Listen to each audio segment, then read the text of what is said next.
mean, sir, first the basic question. What happened? You had this unilateral ceasefire declared, of course, by the NDFP and also by the government.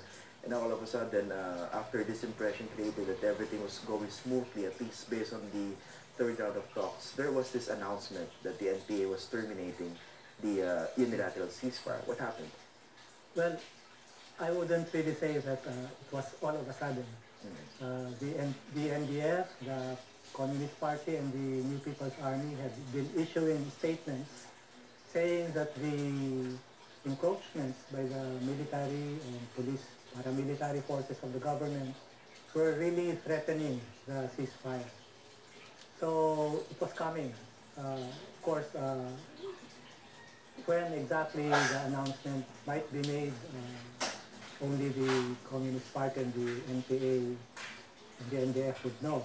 So it was something that was brewing, given the reasons that you cited. Yes, it was brewing, and over the talks, as you would notice in the joint statement, one of the issues that was really raised was the problems with the ceasefire. The government, of course, historically has been trying to push for a bilateral ceasefire while the talks are ongoing. Of course, on the part of the NDFP, the issue of releasing the political prisoners is very strong. It seems there's an impression that you remain in a tight deadlock regarding which should come first, declaration of a bilateral ceasefire or the release of political prisoners, because even before you sat down for the Rome talks, there was actually certain claims or reports on the part of the government that there might actually be releases before the resumption of talks in Rome. Well, not claims, Christian. These were promises. For assurances. So assurances, and repeatedly since May. But as I told you the last time we had this interview, the statements change every now and then, so it's very difficult to pin down. As we said, the NDF has been very, I think, very patient, waiting for these releases. First promised in June, August, October, even December. and even Christmas. Christmas, and you know, it's very sad because you can imagine how expectant and hopeful the political prisoners were that they would be released. Yes, and their families. Now, how would this affect the ongoing peace talks? The unilateral ceasefire, as far as the NPA is concerned, will be terminated by February 10. Yes. There's, of course, the government says they would continue with their own unilateral ceasefire. Now, what would be the impact of this particular announcement on the ongoing peace talks? Both parties have said, and the NDF, the CPP, NPA, even in its declaration, made it clear that the talks should continue despite the withdrawal or termination of the ceasefire. For the past 24 years, the government and the NDF has been negotiating most of the time without a ceasefire. And, well, progress has been made, not as fast as people expect. But you had the agreement on human rights and international humanitarian law. The Caril. Yes. So it's not exact. It was actually a new paradigm to negotiate with an existing ceasefire, even if it's not a bilateral ceasefire. Yes, you can say that. New paradigm, especially because the past 5 months we had indefinite unilateral ceasefires by both sides. This is unprecedented in the talks. So even then, these are expressions of goodwill on the part of the government, of course, on the part of the NDFP, to declare unilateral ceasefires. But some people might be asking, how do you actually expect to come to certain agreements within the ambit of the peace talks when on the ground, government troops and the armed wing of the Communist Party of the Philippines are clashing? Well, if there were no clashes, there would be no need for talks. I mean, there was, of course, that's a given. But I mean, over the past few months, or close to 6 months at least, there was no big clash that happened compared to before. So that was a welcome thing for the peace talks. Until January 9 and January 21. This was the Makilala incident? January 9, it was not publicized, but a peace forum which was being held in one of the Barrio Macupa in Compostela was forcibly dispersed by the military. And then January 21 is the famous or infamous Makilala incident. The issue of ceasefire and the release of political prisoners aside, based on what happened in Rome, what do you think was the biggest inroad achieved or achievement during the third round of talks, and when it comes to the joint statement? Well, to sum it up, I think the prospects of reaching agreements in social and economic reforms and eventually in political and constitutional reforms are brighter now than ever. Both parties exceeded what targets they had set and exceeded, I think, even their expectations with what happened in Rome. There was an exchange of drafts, and looking at the CASER and NDF drafts, there was well, even for me, it was a surprising, so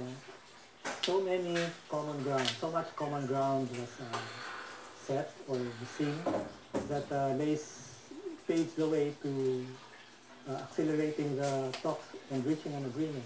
Which is good news, but of course I'm not sure whether you're at liberty to discuss in detail the respective drafts, but of course, can you give us a hint of, for example, one major sticking point?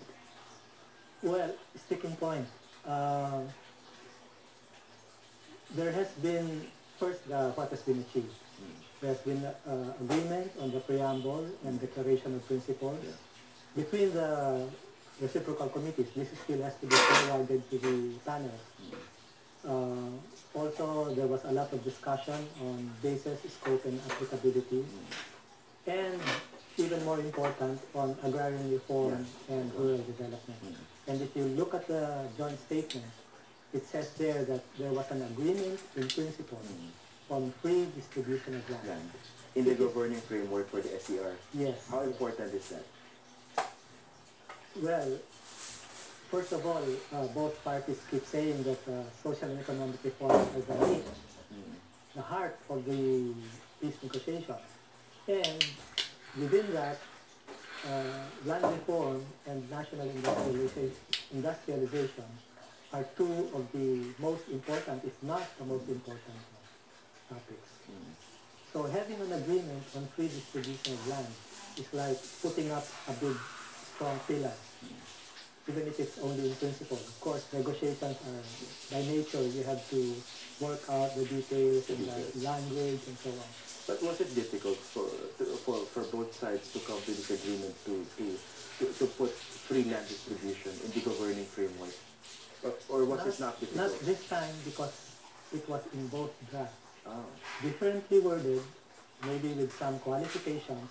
That's why the phrase in principle was put there to sort of to enshrine the agreement. Now, what was the wording included in the government draft? Free land distribution. What was the qualifier? I'm not sure, as you said. Okay. Liberty. I was about to say it. Anyway. We can discuss the NDF draft, because the NDF draft has been, or is going to be made public. Yeah. You will have to ask the government panel about their draft. But you're not too far apart when it comes to the principle of free land distribution. No, and not even on national industrialization. Yeah, which is the second major point. Yes.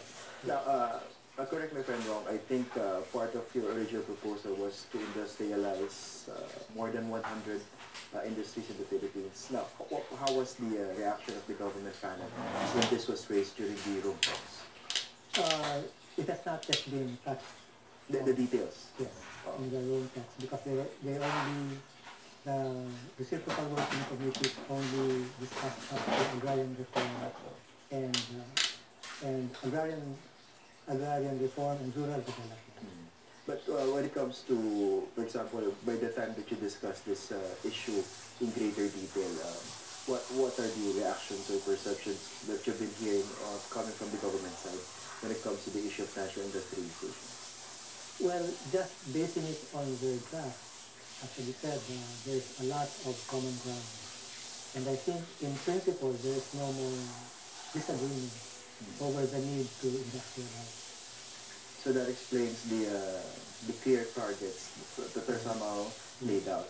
And that explains why I say that the prospects for reaching an agreement, maybe even within the year, Within the year. yes, it's possible. For Kasher. For Kaser and shortly after, even for constitutional and political reform. To the PCR. Wow. So that's quite fast. Exactly. That's what I mean when I say more than what we had expected. I think either party feels the same, both parties.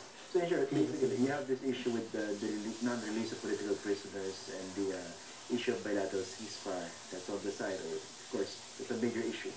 But the talks are ongoing when it comes to the substantive agenda. Yes, Which is more important. that's right. And even with respect to release and ceasefire, I think it is mentioned in the statement, the joint statement, that the two parties are meeting this month, later this month, to discuss the ceasefire. To thresh out details or issues regarding the ceasefire. Just to go on with the discussion. Okay. Now, finally, I'm curious about the how the NDFP panel raised the issue of the Marcos burial during the talks, because that was mentioned. And the reaction of the government was that it was not meant to rehabilitate politically the Marcoses. But how strongly did you raise that issue, and how strong or passive the reaction of the government panel was? It was up front. It was the first item on the agenda because it is part of the agenda on compliance with CARIL, the Agreement on Human Rights and International Humanitarian Law. And specifically mentioning that the apparent rehabilitation of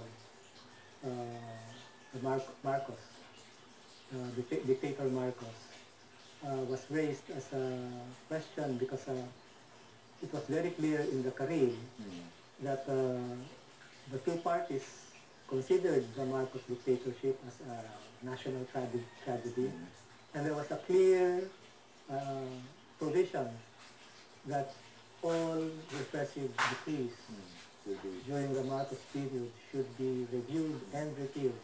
So these 2 points, the rehabilitation and the repeal of the repressive decrees, were mentioned at the first hour of the formal. So what was the reaction of the government panel? Well, the government panel, as stated in the statement, said they affirmed their compliance and their recognition of the CARIL as a valid and effective agreement, to which they are complying fully, and if there are any problems, then this can be fleshed out over the negotiation. But in the meantime, Marcos is buried. Well, yes. That's the sentiment of those who are against the better, of course. Of course. Yes. Anyway, thank you very much for joining us this morning, sir. Thank you Good to very talk much, to you again. Christian, for this question. Coming up, an immigration expert